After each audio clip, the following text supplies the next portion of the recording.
streaming the intro? Yeah, I'm hooking this up to Facebook. We're on the 3 Facebook pages now. And now we're live on YouTube. So I'll do the intro. I'm not showing up on the screen. And, oh, that's not how you do it. How do you do it? Like this. Yeah. So it ought to be pretty good. It's been a pretty good traffic today. All right, here we go.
Hello, everybody. We're just going to test audio.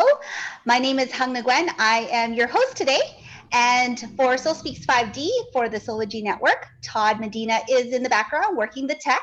And so if you have any comments, just a reminder, you need to comment on Todd Medina's personal page, even though we are streaming on 5 different areas. The only time that we can interact with your comment is on Todd Medina's page. And today's guest is my sweet, awesome friend, Julie Dhara Roberts, who we've known for about, 3 years are we on? For a friend of ours? Mm-hmm. Perfect. So just want to test if someone can comment to make sure our audio is good and clear and the visual is good, because right now I'm just checking to see if that, checking the feed here. Yes, Todd says yes, Aga says yes. Okay, perfect. All right, sounds good. Okay, so just a couple housekeeping things. If you love SOULSPEAKS 5D, please keep us above all the algorithms because we are being oppressed, I don't know. It's not good, but so share it out. And if you want to contribute to SOULSPEAKS 5D, we will drop a PayPal link, support us, and keep us kind of basically on air and doing what we do every day, which is sharing stories that are enlightening, uplifting, sometimes funny, sometimes sarcastic, always wisdom. And today, we are going to talk about something I feel that is not shared enough in our community. And when I say our community, the spiritual community has a certain bandwidth of information that we are comfortable talking about. And then there's like this other thing that nobody really talks about. So as a host, I love talking about things that nobody likes to talk about because I think that's our opportunity to really connect and share in like the rawness and the authenticity of it. One of my favorite stories, doesn't matter what culture we're in, doesn't matter what time zone we're in, pre-COVID-19 or not, is birthing. And I love this so much that, believe it or not, there was a time I was considering to become a doula so I can catch babies. Now, the irony is I actually don't like kids. So just a disclaimer out there. I don't relate to anything under 3 feet that well, but I love the birthing story. Like I love the stories of the pregnancy and all of that goes around with it, because I think as a woman, it's almost like a warrior calling, wouldn't you say? Where you can read all the books you want, but in reality, your reality, none of the books make sense. You might as well just throw it into a bonfire because they're useless. So for you, you have a pretty exceptional birthing story. And with your first son, Owen, is that right? Correct. All right. So yeah, unleash all of it. All the guts, the glory. Well, hi, Hung. It's nice to be here with you. It's fun to, every time I get to chat. When Morgan contacted me and said, do you want to come on with Hung? And I was like, oh, yay. And then I knew, I did shows. You're like, what should we talk about? Because we could talk about. We talk about anything all the time. Yes. And I was like, well, what's my most like raw, authentic, vulnerable share? Because I feel like comfortable doing that in your care. Not that I wouldn't have thought so too, but like the birth thing. I was like, yeah, let's talk about like the motherhood, birth, all that. So I just like launch in and just start talking. You want to ask me questions? Yeah, well, I think this is such a timely conversation anyways, because leading up to this, I mean, if you've been following Todd's shows in the last 2 weeks, he's been really bringing in the divine feminine and just really talking about the ramping up of that energy. And the core of the energy is really about creation, about the females. It like that is the core power of females, is our ability to create life. So I think this is a beautiful jumping off point to the last 2 weeks of all the women that have been online and discussing everything else, but the core power, which is birthing or creating life. Yeah, and for me, so my son, and I did check with his like soul or oversoul before we started talking about this, because he's at that age now, he just turned 11. Right. So it's like his permission is important too. Not like I didn't check with him in person. He would be like mortified that we were talking about any of this like publicly but his soul says it's cool. So we have a thumbs up. But the you know how he was born on a Sunday morning, like Saturday night into Sunday morning, a little before 3 a.m. And you know how the calendar comes around, like this year is the same day of the week that it happened. So that always that was like a powerful thing. And the whole 11 seems like a very transitional age, you know? So, and you and I we were slated to do this. There's been a lot of, you know, purposeful reshuffling of calendars, right? Yes. But we were slated to do this that week right after his birthday. So he was born on May 3rd, 2009. But before that, you know, like a lot of things have happened to me in my life of just like that some might consider like mystical initiation-y type things. And I just sort of take them. I'm like, okay, we're hearing from this, we're hearing from that. Like, so a few years before Owen was born, I really started hearing from his galactic star family. And before he was born. Before he was born. Okay, so even before conception. Many years prior. Yeah. Wow. Okay. So, you know, my husband and I weren't husbands then. We weren't married, but we met in 2003. We got married in 2006. And then we're like, all right, we knew we wanted to have a baby, but we met when we were 32. So I was already like, you know, mid 30s, whatnot. So we're like, all right, if we're gonna have a baby, now seems like a good time. And yeah, his name came to us prior, like the whole energy of it. So we were planting seeds for a baby. And, you know, it seems like my babies take a good 18 months of seed planting to come through conception. You know, whereas some people might go and seek out, you know, fertility this or this or that. There's the longer gestation period. Yeah, it's there is like a pre-gestation. You know, when you're calling it, so these you know, so many kids that are coming through now, and I tend to not go into they're crystal kids, they're rainbow kids, they're this kids, they're that kids. You know, there's a lot of labels for them, right? But they're the children that I get to hang out with, and their friends are like spot on. Yeah, kids coming through now, they come in and they're like dialed in. Yeah, you know, and probably we were too, and I think I was too. But the world's ready for them now. So, yeah, a couple of years before, you know, we had that longing in my heart to be a mom and to have a baby. And I just really knew, like I knew that he was going to be a he, and he came through in a lot of ways. So I don't know how much of that to talk about, but yeah, like I started hearing from his like Ascension Council and Galactic Family.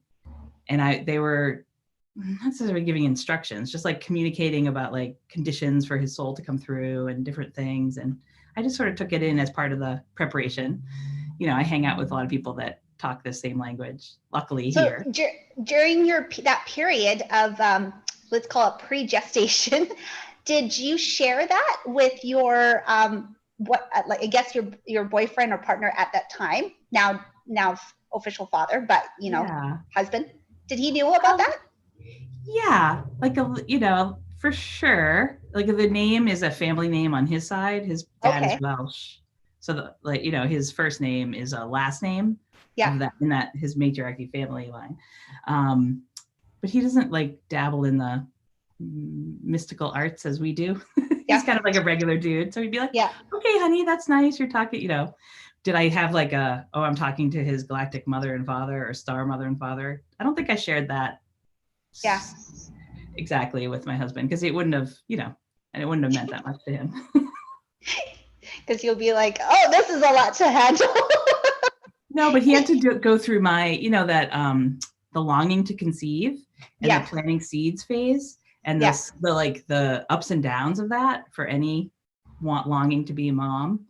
It's a big thing, it's like every time you get your period, it's like this whole like loss of, you feel like, you're calling in a baby, you're calling in a new life to planet Earth. So it's like, I think some people have everyone has a different way of that happening, right? Of course. But ours was that way. So what more do we want to talk about that part? So Owen presented himself. You connected with Owen before he even was conceived, it sounds like, if I'm going to summarize. Right. And then, so during your pregnancy, did you go through anything exceptional on top of the normal hormone overload, all of that? Was there something, did your psychic ability increase at all? Or did it unlock, activate? For sure. Okay. I was already in this, well developing it myself. Yeah. But I had like the communication, like we had for sure telepathic communication while he was in the womb.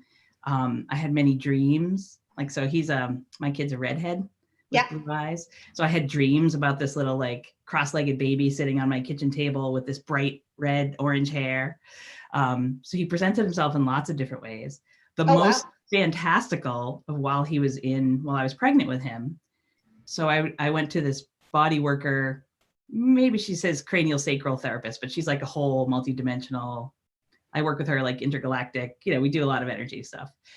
And while I was on her table in a treatment session, Owen, so he moved around a lot in utero. Like he would go from breech to head up, head down. He was playing the field, but he moved around in belly and like put his hand up in this, he conducted the healing session from the womb. And I was like, oh my God, he's like, what's going on? And I felt it and had it happen. And she felt it and had it happen. But then after it was done, we compared notes. I was like, by the way, did you feel him? She was like, oh my God, totally. Like we both were like, dude, he took over the healing session and like conducted all this energy off planet, like far, far off planet, like here into this. We were like, okay, whoa. This kid's coming ready to play. So I was at the time a yoga teacher and I was planning a very like yogic home birth, like candles, like soft lighting. These candles.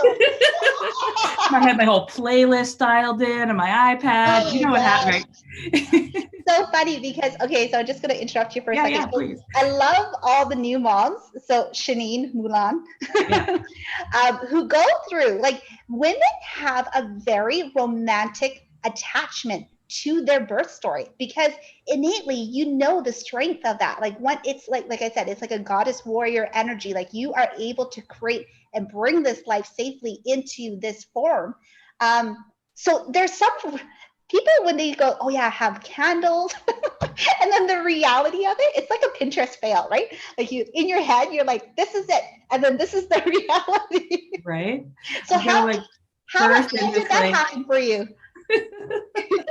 So I'm going to birth in these soft, like powerful, so my home birth midwife, so I was at like maybe 41 weeks, 42 weeks, like past like his due date, but I loved her because she worked in 2-week windows because we know how babies work, right? But I learned from this experience is that babies have their time when they want to come to the planet. They've already picked it out. we have very little to do with it. Like whether we want to conceive, when we want them, when they're going to land in your belly or in your uterus, and when they're going to come out of it is all their program. Yeah. So we're, we're along for the ride and we're co-creators, but it's well established, right, by their soul. Yes. And so it was a Saturday afternoon. So I had a little bit of, like, my blood pressure was a little bit higher than it was, like, on the high side of normal. And it was sort of creeping up. So I was like past my due date. So, but under the care of a home birth midwife, they just closely monitor, and the baby was being checked. We were fine, but I was resting a little bit extra that week. But my husband and I we were planning on doing a fire pit. I mean, I had been like marching around for like 4 miles a day, like, get this baby out of me, march. Did you ever? Yeah. Did your babies cook longer? Every mom who's like, I will be whatever, eating, spicy foods and doing all the, here in our town, there's like a bagel shop that like, oh, if people buy that pimento spicy cream cheese, that's like induces labor, and all the labor inducing things were happening that week.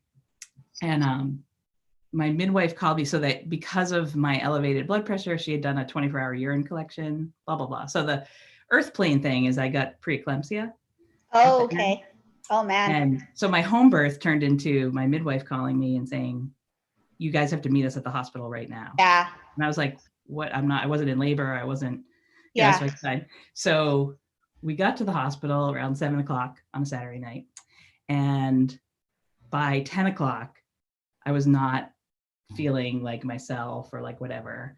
I just want to pause you for 1 second, because not everyone is aware about some of the technical language that you're sharing. So why don't you just give us the definition of preeclampsia? I know what it looks like. Right. That looks like.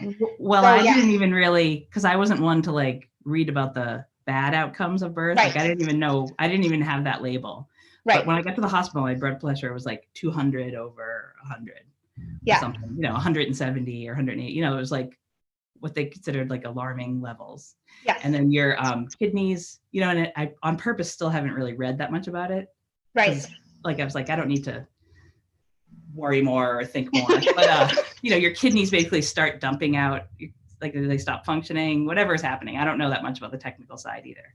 But they were measuring a certain level of something in your urine, like kidney function. And then when she got that back from the lab, she's like, okay, we're going to the hospital like now. So I guess the far end of that is like people have strokes, or, that's how a lot of moms would die in childbirth. Yes. So preeclampsia is a very serious medical condition for pregnant moms. Basically what happens is the placenta, basically it's attached to your womb, and you can't get enough of anything to the baby and to the mom. So it's in modern healthcare, it's always alarming because there's so many things that can go wrong. And the biggest thing is making sure stabilize mom, right? So I can see that. Well, thank God you had visions of soft candle lighting, because it definitely would not have happened the way it's supposed to. Gear change. So I went and met, and one of my besties was going to be my home birth doula with my home birth midwife. So they both met me at the hospital, me and my husband. And so a lot of things happened, like a cascade of checking this and checking that. And so we're fine at one point, and, stabilized, should I say. And they gave me the option of like, do you want to be induced? Do you want to have a C-section? As all that was happening, I was starting to feel less and less here, and less myself, I guess is a way to say it, like thoughts of things.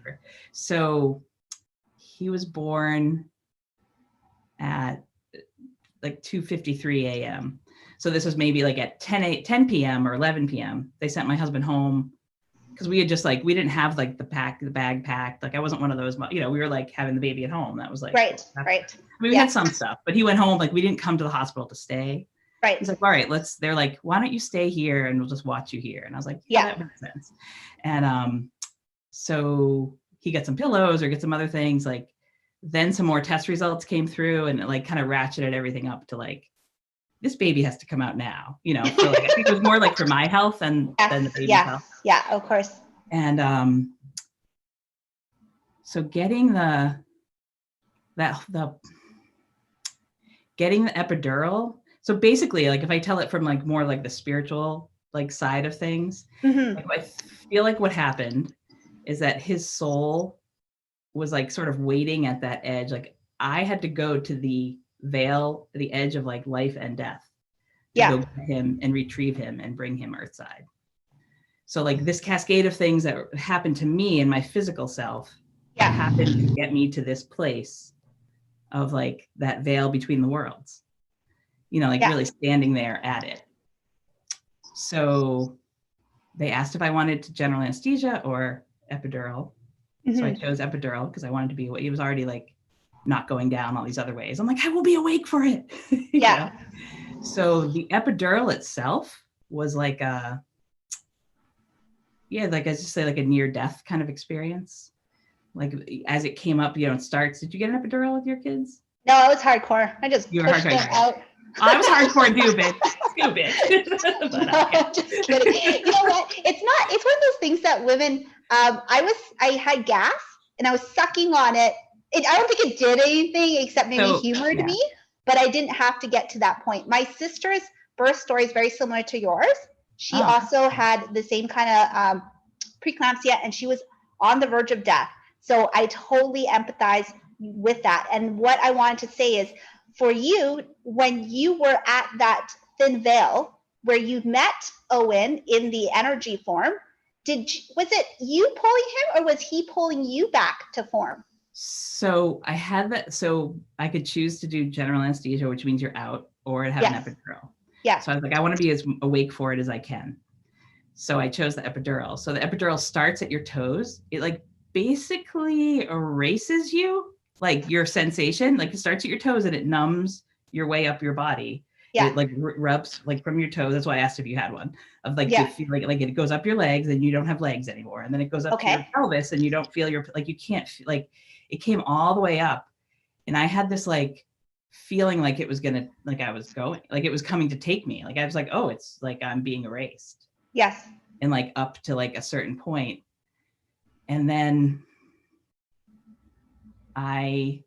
there was like this chunk of moment that was like an eternal, like into the cosmic womb or into the whatever. And I'll tell you that experience in a minute, but it was probably in human times, like 5 seconds, 10 seconds, 30 seconds. But I had the nurse, the anesthesia nurse, like, Julie, where'd you go? Julie, where'd you go? Like, you can't go, whatever you just did, you can't go there again. You have to stay with us. Yeah. Because my husband wasn't in the room yet. So it was just this nurse, you know, and I was like, but in that time, I had this like all the years of yoga that I've done, all the healing work, everything that I've ever done in my life was like for that moment of life and death, of that you get to choose. Right. Like for anyone, this is like, you know, this can go back to like being on a ventilator in COVID or being like in a hospital room, or you can be in an airplane that crashed. Like I got this like, oh, it had always been like an intellectual, like, you know, we get to choose if we're here. A choice points for you, right? But this was like massive. And I came out, I was like, whoa. So I don't think at that moment that I knew exactly what was happening. I was just like gone. Yeah. And then I was back, and awake is, I was like aware of all the things. Like C-section's kind of like a violent birth, even though you can't feel things, you're still being like tugged and moved around, and like your innards are over on that side table and your this is over here, and your arms are like pinned down, like, you know, both sides, and like you're immobile, right? Yeah. And so then the baby, like Owen was born, and so things happened in that operating delivery room. I remember getting wheeled back into the post-op room, you know, the hospital room, and my best friend was like, my friend was there, my friend Jen, and I remember looking at her and I was like, dude, I have to write a book. Like I was there, I was at the veil of life and death, and like she said, I was so clear, and I was like, I have to like get this out there for people. And like it was like, at the time it was very tangible and all this stuff was happening.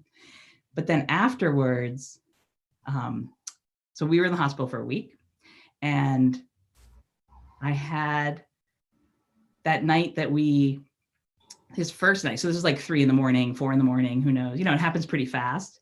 but then the baby was like around with us. I remember like in my whatever state that I was in, because I was on the magnesium sulfite and I had like the pressure cuffs on the legs, you know, and have you ever had, I'd never had surgery or any of that. Like, so I was in shackles basically is what I said. Because they have these cuffs that go on your legs so you don't get blood clots. And you like compress.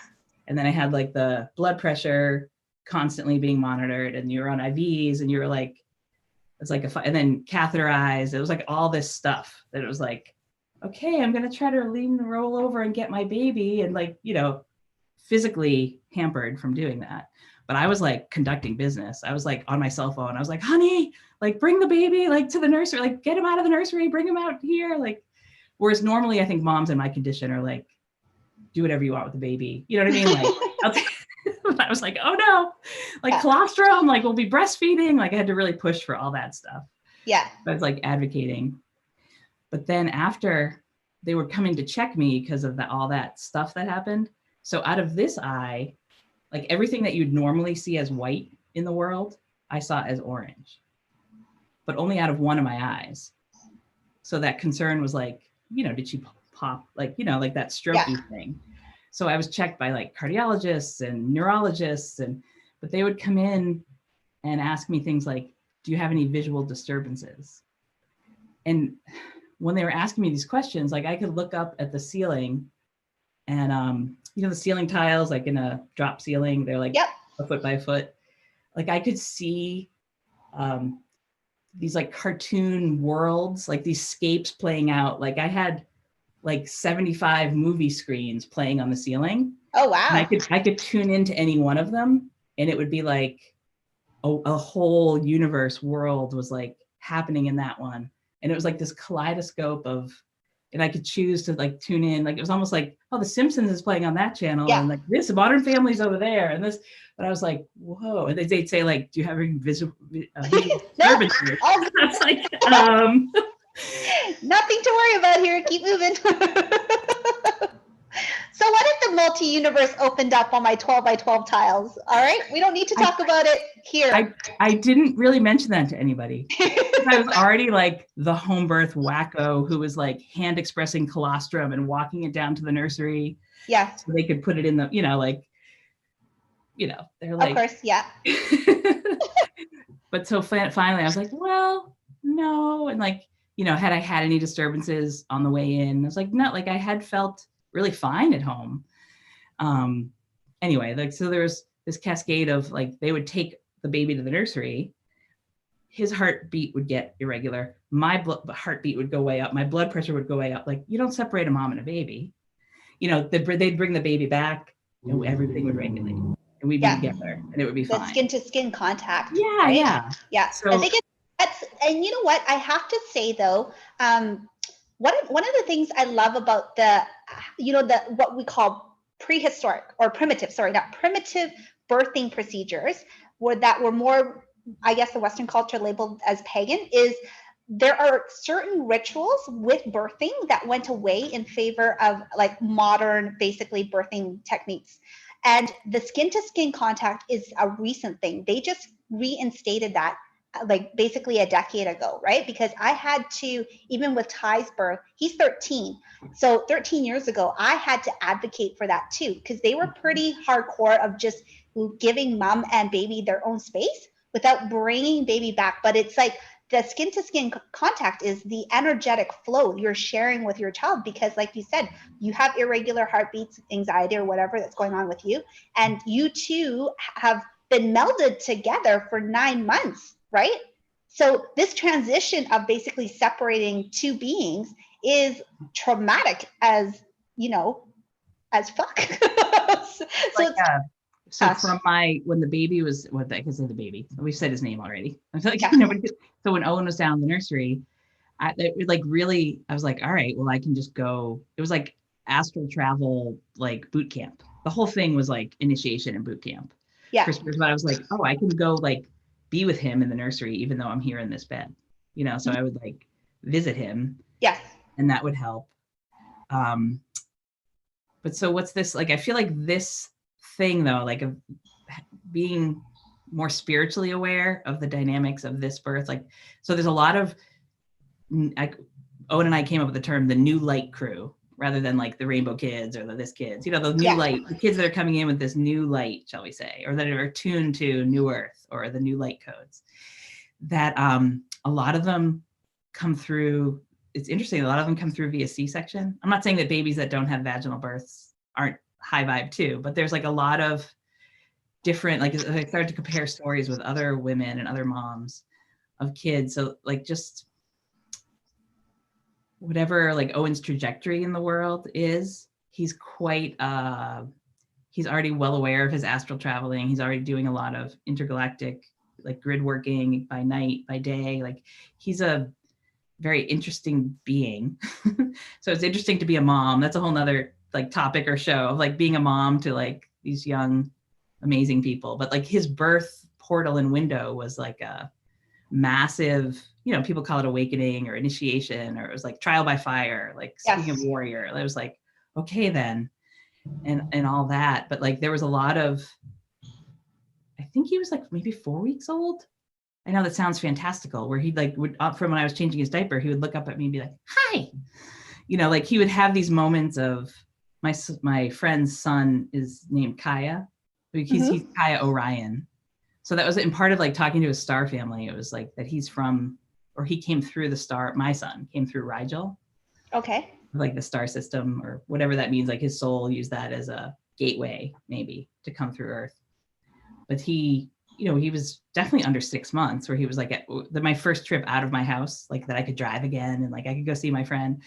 And he would like roll over and he like looked at this 10-year-old in the eyes like, Kaya, which is that your daughter's name too? Like he would like say, like he would say, like he was an early talker. He was just like, he just came like ready to do stuff. So a lot of us like the people that are birthing this new light crew onto planet Earth, I feel like we go through a little bit of an extra, shall we say. Everyone who gives birth to anyone is a goddess warrior incarnate, right? But there's a lot of like extra texture for some of us.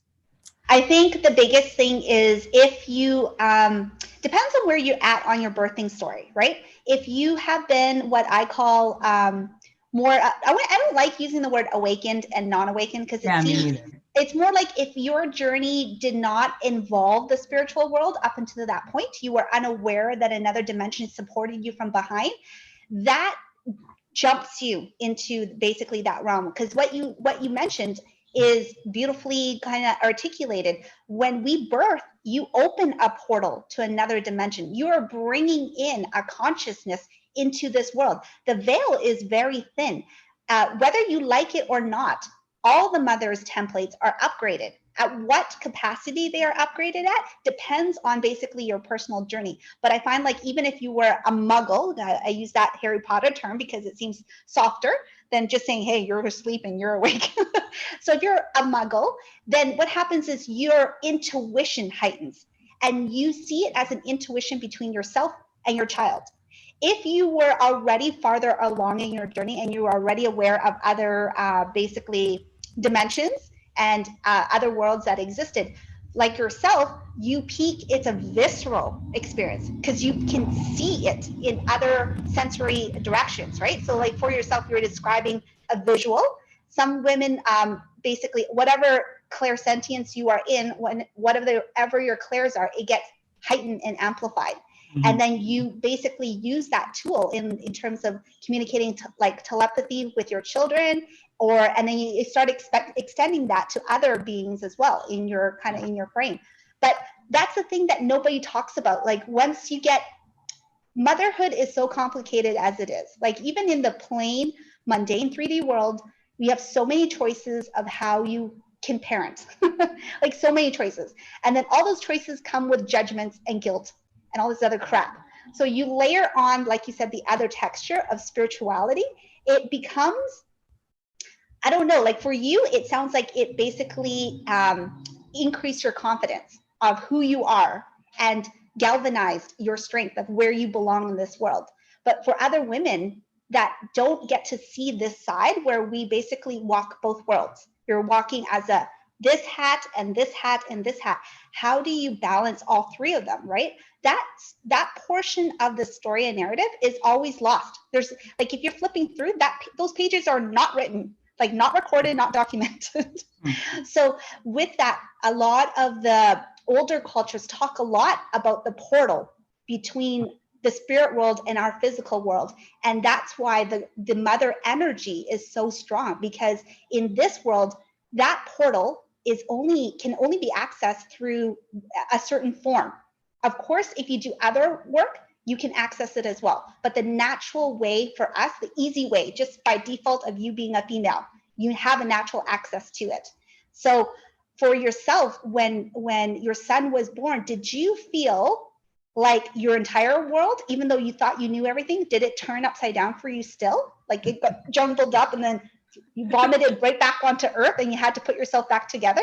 Absolutely. Like it was a rebirth for, it was a birth for him and a complete like reformatting, re-blueprinting, rebirth for me too. Yeah.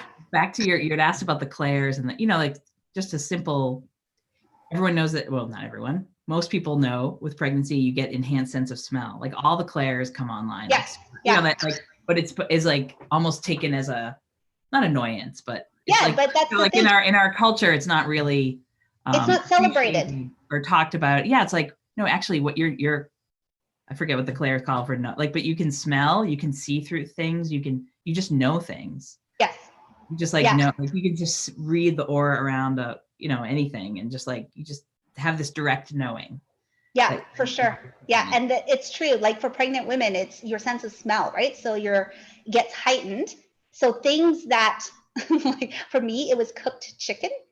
I don't know, that would just send me vomiting. So it was like hypersensitivity, and then it's because what happens, I feel like your blueprint is combined with your child's blueprint. So it's almost like for that 9-month period, you have doubled the powers. Whatever your child carries, you also have to carry, right? Or like quadruple. Yeah. So exactly. So you kind of have like a really fun window of anyone that is watching us that is pregnant. You have a 9-month window of really exploring all these different powers that your child is gifted with as well. Because that's one of the things, like Ty, for example, his sense of smell, I swear to God, that he is a hound dog. Like if you never needed a drug smelling kid, that kid is your kid.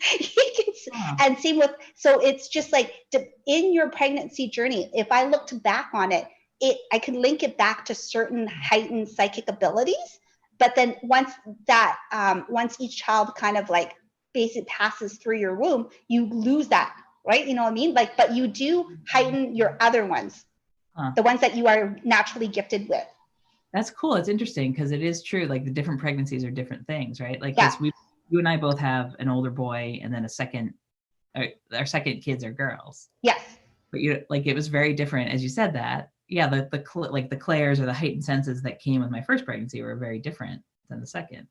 Yeah. It was like with my daughter, she's much more color, like, or, she's just a different thing. But I'm going back to like in my thing, like increasing my ability to see, like whether that was at the time, I thought like maybe I was going to that veil right between, like, if you say like the second chakra is the orange color and like the womb is that orange, like why was like my visual like all orange on the side? It was like in my viewpoint then I was like, oh, maybe I went like to the veil behind the second chakra. Yeah. The birth portal. Yeah. Like why it clouded, but it went away eventually, but it was like a thing. But like the ear, like hearing too, like I could always hear like a pin drop or, I can hear things like, I'm like Claire, I hear a lot. So mom like ears. It's mom ears. You hear everything, even though you're not asleep. I mean, even though you're sleeping, you hear everything. You can wake up and it's just, but again, it's that extra like sensory layer that's activated for you, right? Yeah, the dads don't get that installed. Oh, no. Sorry, Todd. I want to know, like, for families that have two moms, I wonder if both women get it. I'd be curious. I'll have to ask someone. That would be an interesting conversation. I think there would be some really fun research with that. If we have like families with two moms, are both moms gifted at the same level? Yeah. Or is it the mom that actually goes through the process of birthing that gets the blueprint? You know what I mean? That would be fun research. Go do that. The portal of adoption. Yes. Like that's a birth a strong, powerful warrior birth portal too, adopting a baby. Exactly. Or a kid of any age. Yeah. Huh. So for yourself, have you ever seen that portal again after you birthed your children? It hasn't been quite as like tangible, but I feel like I can access it anytime. Okay. But it's not quite the same either too. It's not like you're living it, right? Yeah. I feel like it's like opened, it's like a door opening that I can walk through anytime, but I'm not like living in that room all the time anymore. Yeah. Does that make sense? Yeah. Like it's faintly there and you know you can access it, but it's not like right in your forefront of the reality. Yeah, but it's never, it's never like when you're pregnant. Like when you're pregnant, that's you're in that fertile field of all of it. So how was your experience compared from your first to your second? So I had my second baby. I got pregnant when I was 43 and I had my second baby when I was 44 and my first. So I had, not that has anything, like it was similar, but I had to really bust through. A lot of people were not so delighted with maybe my choice to have a second baby, like my mom, or like, that like the whole fear of like, well, you had that horrible thing happen with the first one. And it took me 2 years extra to convince my husband to do it again. Yeah. But it was a different experience, but I felt more confident, but I was still in the I was like, I'm going to have a home birth with the second one. People are like, what are you crazy? I'm like, no, I'm going to do it. She had different plans too, but even like it was a slightly planned C-section because she was I think my baby's just ate for like 42 weeks instead of 40. But at like, they call it, oh my God. Like, so I did parallel care. I did a home birth midwife and a hospital midwife, but they call it a geriatric pregnancy. I was like, I want to just throat punch whoever named that. It's like, it's all fine. It's all good. But it was good. It was much easier. Everything was much easier. And even the part, like, you're talking, you had to advocate for the skin to skin. Yeah. My kids are 5.5 years apart. In that 5-year span, like the way they did it around here, it was like, that was part of their natural protocol. Yeah, which is so great. I think that's the biggest thing is the connection between mother and child. They're starting to recognize in the modern medicine world, right? Which is not anything new, but it's just has more value for the process. So going back to your first pregnancy with Owen, so if you were going to write a book, what was the biggest thing that you learned of yourself through that process?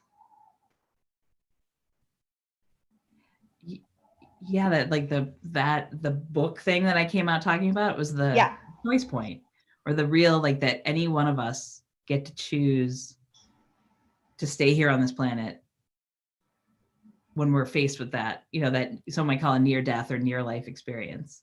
And that all the other stuff that I had been practicing, or like the 2 decades of yoga, like down, all that, like, or like the trial by fires that I had gone through in my life were like preparation, really. They call it like a spiritual practice. Like, what are we practicing for? We're practicing for moments like that. So did you find it was a challenge to make a choice, or was it pretty strong in either direction? Like, were you fighting for one over another, or was it neutral? No, I always had my tether to life. Okay.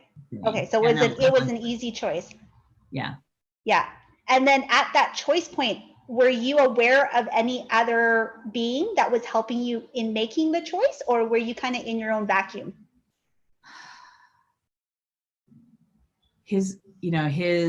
So one like life coach, like spiritual person I was working with at the time, always called it his ascension council.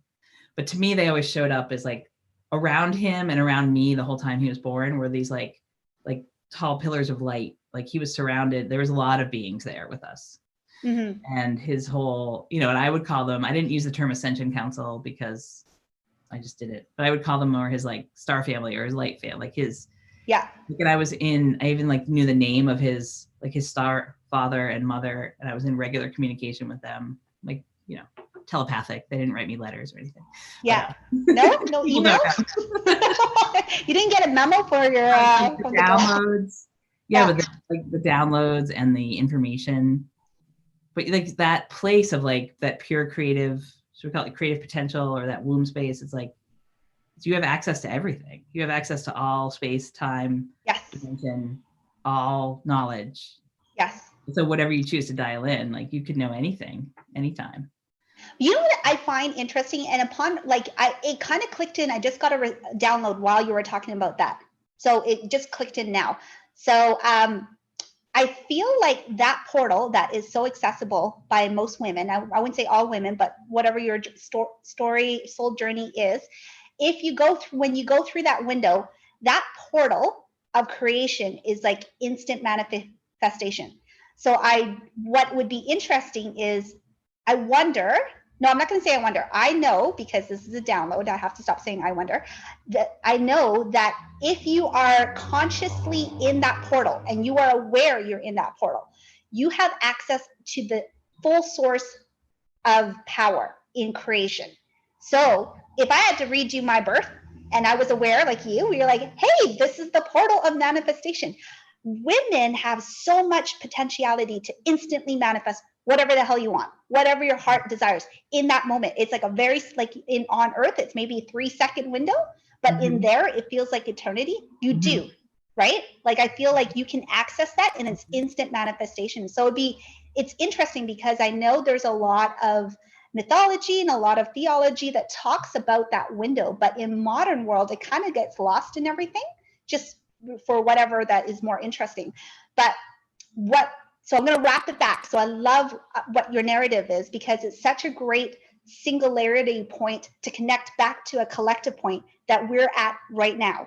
So what I feel that's happening right now is that the women are basically going through collectively this birthing portal of creation where you can do whatever you want, but you have to choose. Just like you said, at that point, you got to choose, right? So for example, and we go through it in a physical point with our children, but for yourself, you also went through a little bit of like energetic birthing with different beings as well. So did you want to share a little bit about that? Yeah, that's good. I think that's there's a lot of it happening right now in our community, and it would be really great. I was fortunate enough to be around a few people that were willing to talk to me about it. Yeah. That's why I was like Huong, what could, yeah. Even, tell me about it. I love it. Even before I met you. But yes, you're definitely was. But that creation, so there's the act of like physically getting pregnant and having a baby. And then there's also a thing that a lot of us are going through. And I don't want to assume it's just the women, because maybe some men are doing it too, like in male bodies. I think it's on both sides, right? It's all genders. I would agree. Becoming pregnant with light and birthing light beings is a big thing that's happening now. So I've thought about calling it like the birther movement, but that's already but there is a quality. We need to work on the marketing part of that, because that doesn't. Yes, we do. We definitely need some PR. We need some spin, because But there is a quality of you taking in light codes and becoming like it becomes like a physical thing where you will feel womb-like sensations. You'll feel, it has like it's an energetic thing, but it has human body physical sensation that comes along with it. Yes.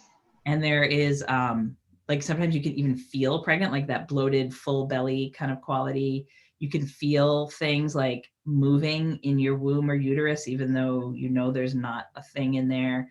You have like these super fertile ovulation things, where maybe some people say, oh, maybe you just got an ovarian cyst and it popped that. But it's like, yeah, that could be one layer of what's happening. But it's like you feel like you're pregnant. You just do.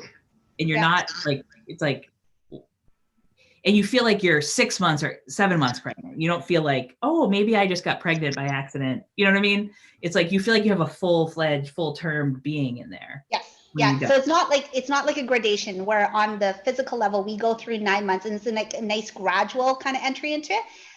The pregnancies, or I would say the birthing of other beings or light codes, like you had described it, which I love, is it's like full on pregnancy. You're like 9 months straight on at the cusp. You know what I mean?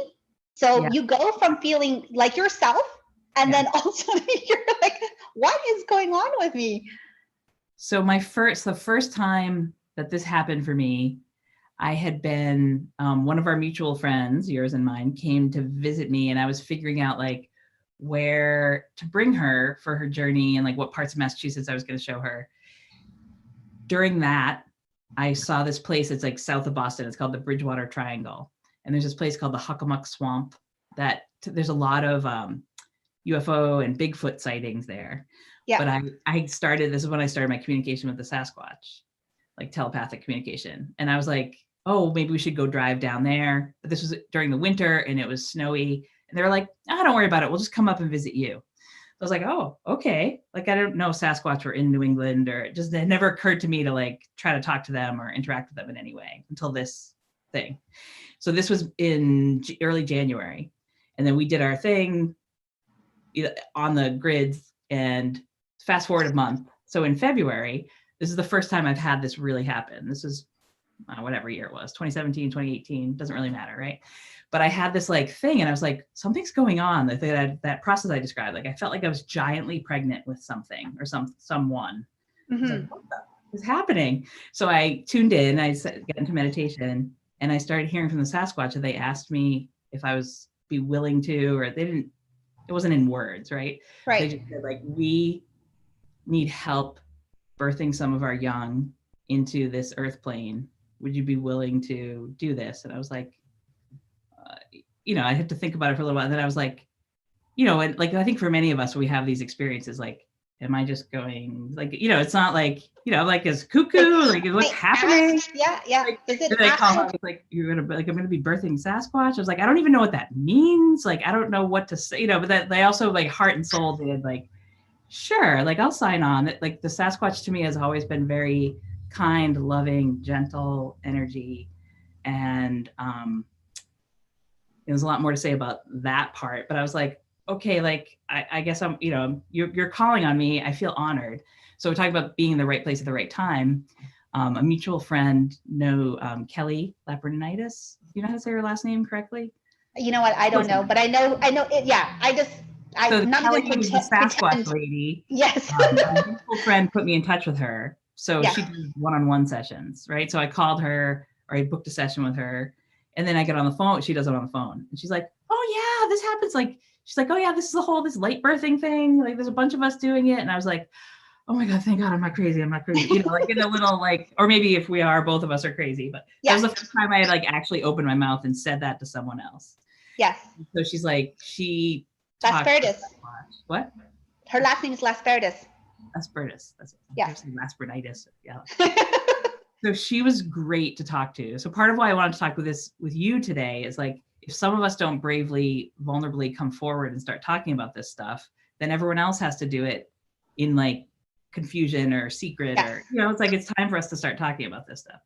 So the birth I did have, it was on Valentine's Day. They told me that this, that was the birthday.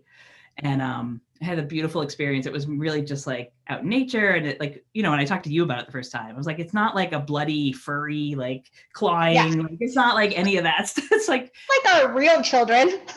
I did write up an article about it that I have on my website. So I guess this part, I can link it below. If people drop the link, that would be perfect. But so that was like the first of many, and, and then Kelly said she had the quality of that. It was just so helpful to me to talk to her about it, as like, oh yeah, that's something we do. And it feels like this and that. I was like, oh, okay. There's a bunch of us doing this. Like, this is a thing. Yes. And then I've heard other friends that, have like birth stories of birthing through dragons, or, different mystical type creatures, or like whales, or different like star light beings, if you will. Yeah. So it's really just like birthing through light codes. And I've been privileged, because I try to hang out with the smartest people I can find. I've been privileged to talk to Lisa. Why, thank you. I'm so honored. You taught Finally, someone has recognized my genius, yes. But I've talked about this with Lisa Brown and with Sandra Walter. just in like private sessions with them, we're talking about, it's like, you know, Lisa talks about it as like, yeah, you get pregnant with light codes and then you birth it into the world, like through your sharing, through your artwork, through your, you know, dance, through your expression, through your writing, through your whatever. And just a few months ago, I did a private session with Sandra and I was talking about, you know, people talk about the birthing of new earth, right? A lot of us are birthing new earth. Yeah. What does that physically mean? Like some days, you know, a bunch of us message each other on Facebook and talk about these things that no one else talks about, right? Like, I was like, are you feeling like super bloated, or did you have like, is your period off, like not in sync with where it used to be? Or is it like lining up? A lot of us like either will ovulate or menstruate in cycle with like cosmic events, or with earth events, or with gateways. And it has strong physical sensations, right? They can be like extra bleeding or extra things, but the birthing of new earth, like it'll happen, and it's not like a birth like we think of it, like the panting and the labor and the pushing things out and all that, but it does like cascade through you and like kind of washes into the earth and into the earth energy grids, I'd say. But then you also feel like you don't feel like you're pregnant all the time, like you do give the birth. Yeah. So I do, I totally resonate with this story because it happened to me physically as well. Most recently, actually, just at I would say the start of COVID-19, it happened to me. And I've always had, one of the things about my physical vessel is I've always had like a finicky stomach, kind of abdominal zone. So if there's anything that is going wrong with me in that sense, I feel that physicality in the abdominal zone, and I don't know if it's my stomach, whatever organs are in that area, it's all in that area. It's hard to tell because there's so much going on, right?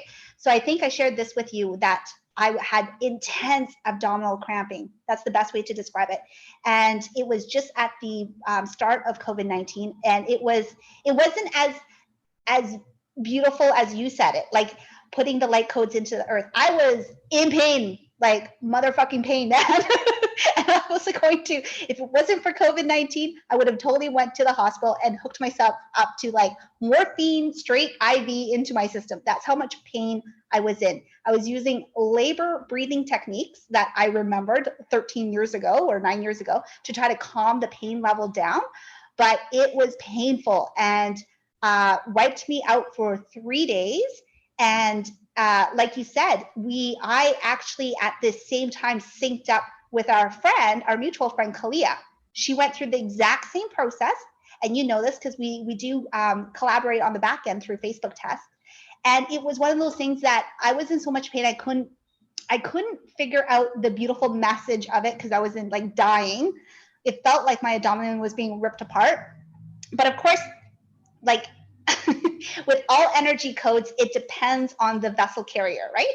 So for me, having any other narrative would be bizarre. Like if I was like, oh, my hair is glowing and I'm going to be all goddessy, I'm going to sit here with my boobs out and just flow. Yeah, that's not my story anyways. So of course mine is like ripping pain and all this.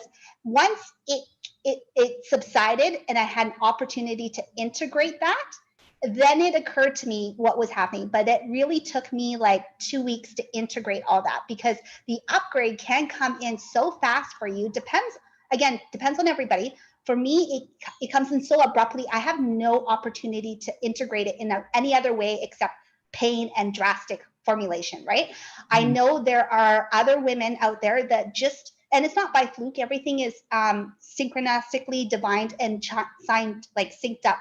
Like Candace had just mentioned, she has a group of women that she works with and they share the stories. So I think when you are sharing it with other women, maybe there's an opportunity for it to be less intense because the experience is shared across a couple different vessels. So you don't get fried in that process. But like for me, 2 or 3 weeks after I realized what was happening, and like you had mentioned, it's a birthing of new energy into our matrix. So it's like a code upgrade. And in order for that to happen, it has to into the physical world, it goes through that portal. So I think that's what usually happens. And like you said, it's not exclusive to male or female bodies. So it's not gender specific when it comes to energetic birthing. males go through it as well. And share a funny story. So Rick Jewers, he went through a little bit of that, and he was like, one breast was bigger than the other. And so of course That's the thing. Yeah, and I'm the type of person, I'm like, really? Let me see. And I'm like whipping off his shirt. I'm like, oh my God, you're right. That man boob is huge. But it's the same thing, like men go through it as well. So it's one of those things that if you don't talk about it and you go through it in isolation, the intensity is more graphic and more traumatic, but it doesn't have to be.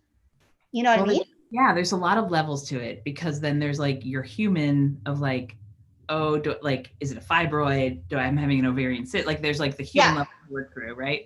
Yeah. Because it's intense, but yes, it's incredibly, and a lot of people, I can't see all the comments, but people are talking about the ovaries. So I gotta download from some people's comments and questions. So thank you everybody for being here and asking things, even though we can't see all of them and answer them, we're answering.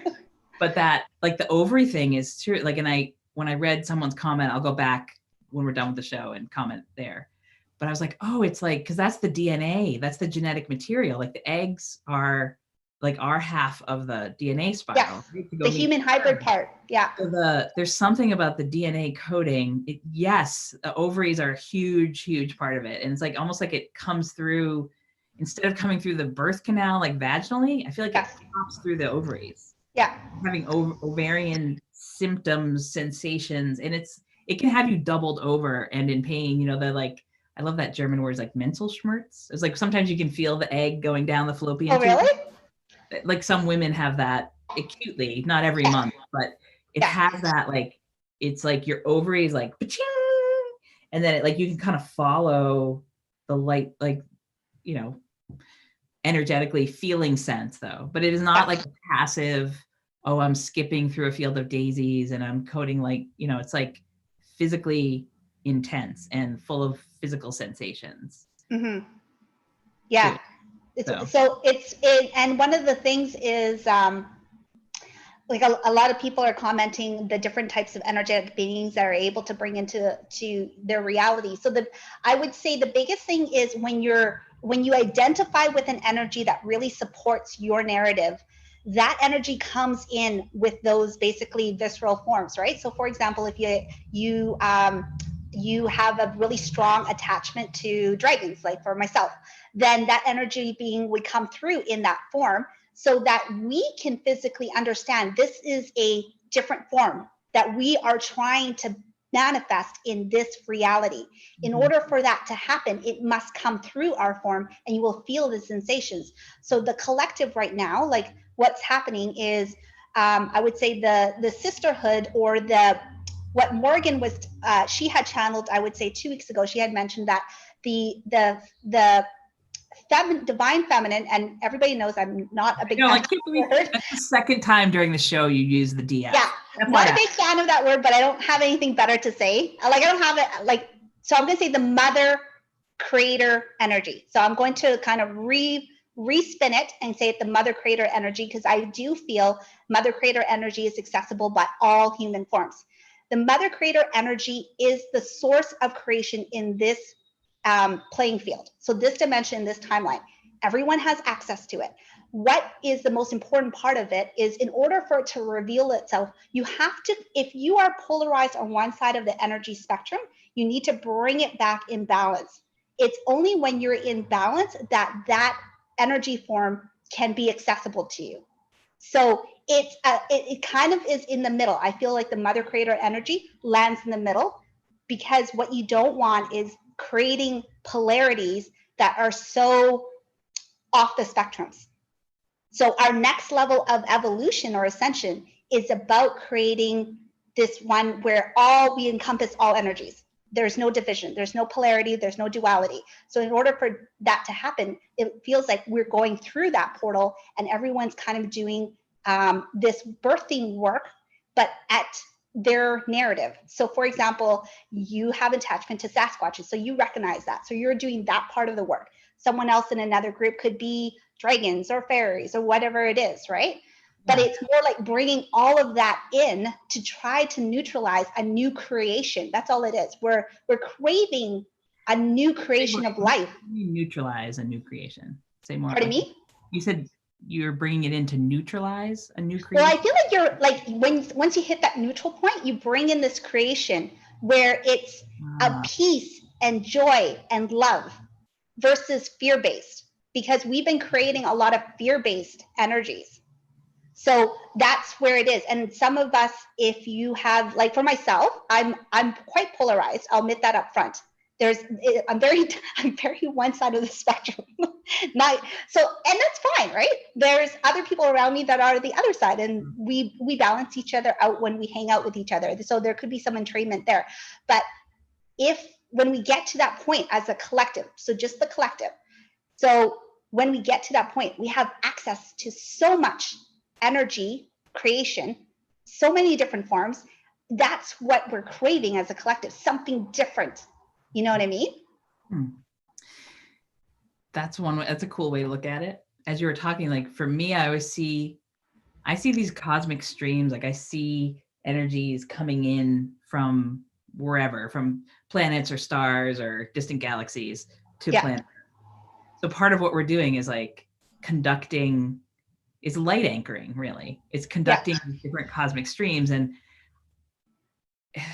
they should, like I saying to your point too, like for some people they'll show up, like our human form needs something to like latch onto to like see it. So if it looks like if it looks like a dragon to you, because that's safe and familiar, you know, or like a different thing, just that, like say it's an energy stream like coming through like the Orion constellation and coming through, and that like shows itself as Sasquatch to me. It's like bringing in the codes. It's a way of gatekeeping this birth stuff, and it's bringing in. And then a lot of folks on the comment stream were talking about dragon eggs too, or birthing dragons. Like that's it's like these are different energies that you work with, and they show up to us on planet Earth as, like you said, fairies or dragons or Sasquatch, or you know, whatever, or different, whatever people want to talk to or interact with, because it's like it's a familiar structure. You know, it has to have some, but we're part of this is, you know, bringing it in through, like through our DNA, and like how do the ovaries add in. It's cool. It's like I'm learning. That's why I want to talk to you about it. I'm like, I know I'm going to learn more about it if I talk to Huong about it. Like that we're like really genuinely like encoding it into this planet at this time. So the thing that Sandra Walter said about it to me is that like she was a little bit more like, oh yeah, like not old hat, but you know, because I think when these things start happening to us, we're all like, is this real? Am I going crazy? What's happening? Like I'm hearing from these blah blah blahs. Like I'm, you know, but she was like in that old hat, like, oh yeah, we've been doing that for a while. Like we, like light workers. And she was, it's like, you're accessing that part of Mother Earth. That's the birther. It's like, it's like one of the roles of the Divine Mother. Yeah. Like bringing life to planet Earth. Yeah. Yeah, I know. I guess for the souls that have been doing it for a while, right? Like, so Sandra Walter, she just like, yeah, no big deal. She just casually, nonchalantly says it off like she went grocery shopping, right? Yeah, right. Yeah. You birthed Sasquatch triplets? Yeah. No problem. Yeah, there's a coupon for that. I did do that last year, by the way. That was sensational. Yeah. Like triplets. I'm like, why triplets? Really? One's enough. Oh yeah, you're mentioning that. And have they returned to you in some aspect to interact with you after? Some have and some haven't. So that's the other thing that when I talked to Kelly about it, she was saying that some need more caring, but like a lot of the times the light beings will just pass right through, and you're a pass-through conduit and you never hear from them again. And some come back and visit. The first Sasquatch that I had this experience with, she gave me her name. Her name's Raylene. And she comes around, like she showed up in one of my Andaras, or I bought an Andara because I saw her face in it. And I was like, oh my God, there she is. It was this purple. I did do a write-up on that too, so I can link. I have 3 different stories of the light birthing. And then she they'll come through, and then they kind of go away for a while and like do their, 40 days in the wilderness thing, for example, and then like they might come back, like, so they're not around all the time. Human children do that. You know what I mean? Like go, just go in the wild for 40 days and come back when you're fully grown. God, wouldn't that be nice? Yeah, that's the other thing. I was going to say, I'm going to go way back to the conversation about the giving birth of the human children. Yeah. Like you go through this like opening, you're saying like all your senses are open. You're at the forefront of creation. You can see into vast, creation portal. And then like you got this baby, then you go home or you're at home with this baby and like, not that it all gets erased, but you're just in this like daily survival. It's a survival mode. Paper changing. It's like, it's such a juxtaposition of. Yeah, it is. It's very, I totally agree because you go through this. That's why I said it. Like no one talks about that beautiful 3 seconds of pure magic that is present on Earth, right? Everyone talks about all the day-to-day adjustments to your schedules and who you are and basically your world.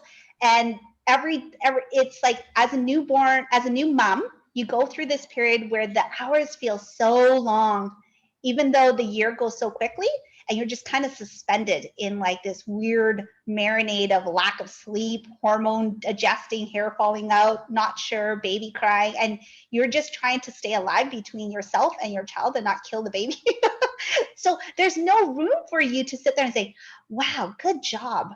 Wow, look at the goddess in me. This is incredible. Like there are small moments. I remember there, holding Ty and looking down and just crying like crazy because it's so beautiful. Like there are those small moments at 3 o'clock in the morning where there's nothing good on TV anyways. So that's what happens. You take one whiff of your child's hair and you just break down and you just start wailing, right?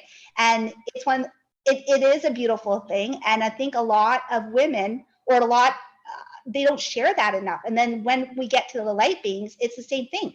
A lot of souls out there are going through this light birthing process, and it's so lonely. Like you can't share it with someone else because once you go through it. So once I went through that process, it hit me really hard. And I think it's one of those things because I finally was able to feel like myself and integrate whatever was happening. So I wasn't in pain, so I can actually process whatever was happening.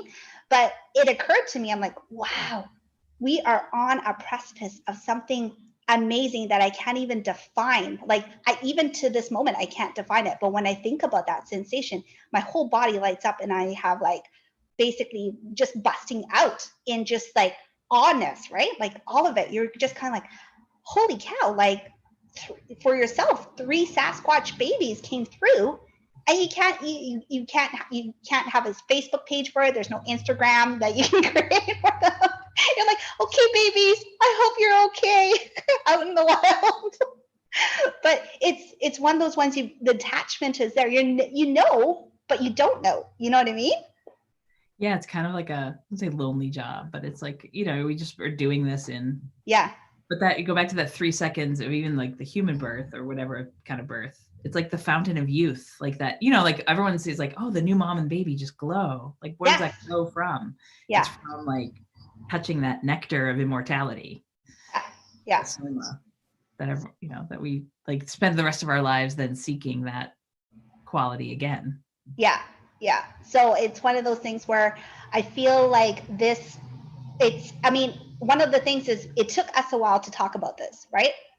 You went through that, I think it was 2 or 3 years ago with the first light birthing one, but it took you that long to actually come out and say, hey, this happened and it's very real. Like you're not going nuts and we're all crazy together because we can't be going nuts. So many people are experiencing it. They just don't feel safe to share about it. And at this part of the collective, it came out in such a beautiful format because we are at the core of creation. So the space between business as usual bullshit and then this lockdown space, everybody knows both extremes don't feel good. Nobody wants to go back to business as usual and nobody wants to go back to lockdown.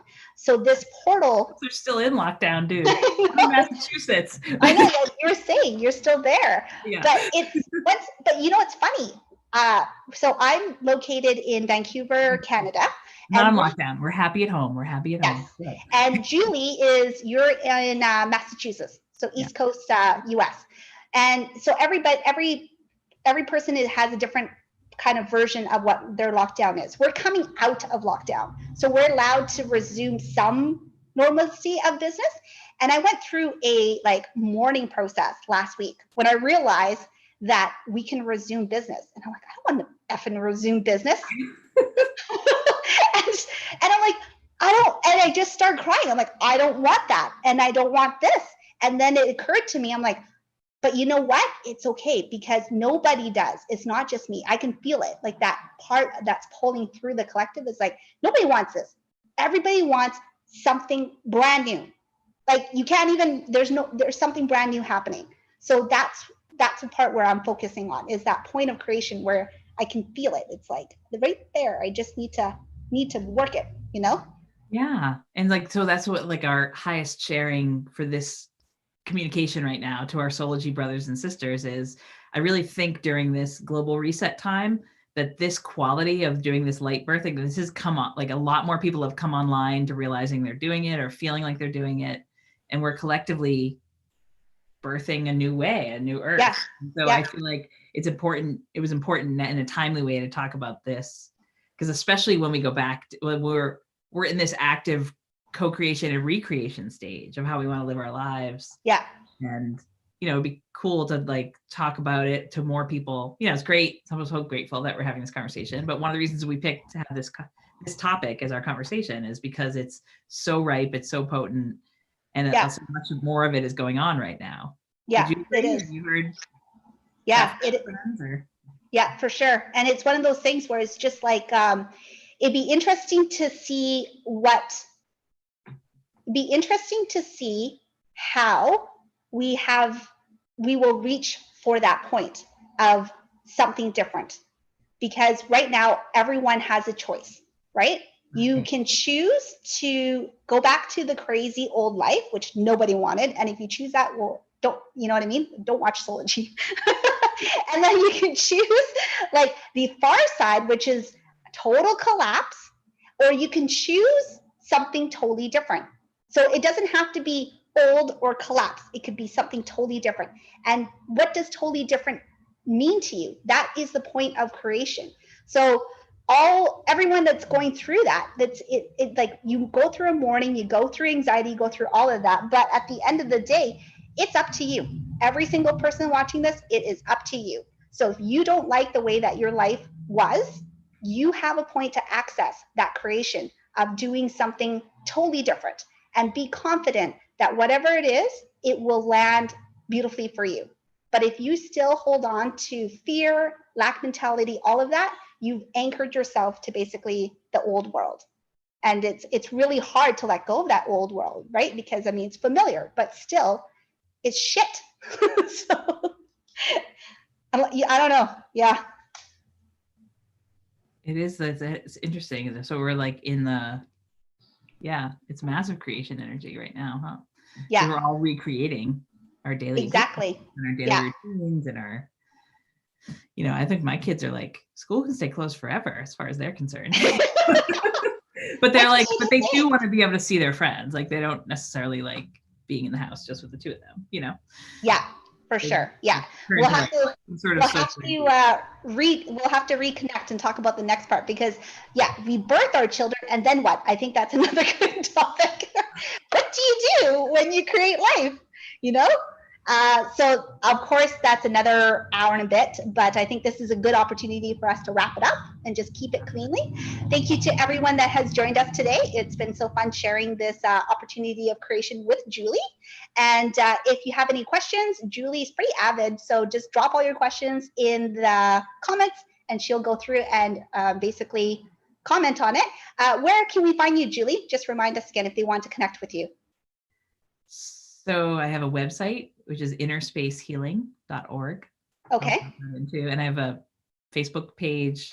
I have a public What's your Facebook page? Julie Dhara Roberts. And I also have a Facebook page, Inner Space.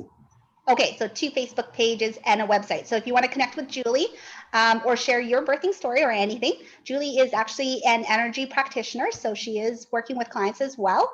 And finally, if this show resonates with you, or any of the shows that resonate with you, remember to move the energy forward, because don't hoard energy. You will self-implode. I guarantee you that. And I think, you know, it can be, people should like $5, $10, $20, it all matters. It all, if we all Yes, gave or share the shows as well. That is also creation and useful. Get us out there. Thank you so much and have a great day. Thanks, Todd and Morgan, for having us. Yes, Todd will have to kind of click us out. Is he paying attention? I don't even know if he's paying attention. Okay, bye. Thank you, everyone.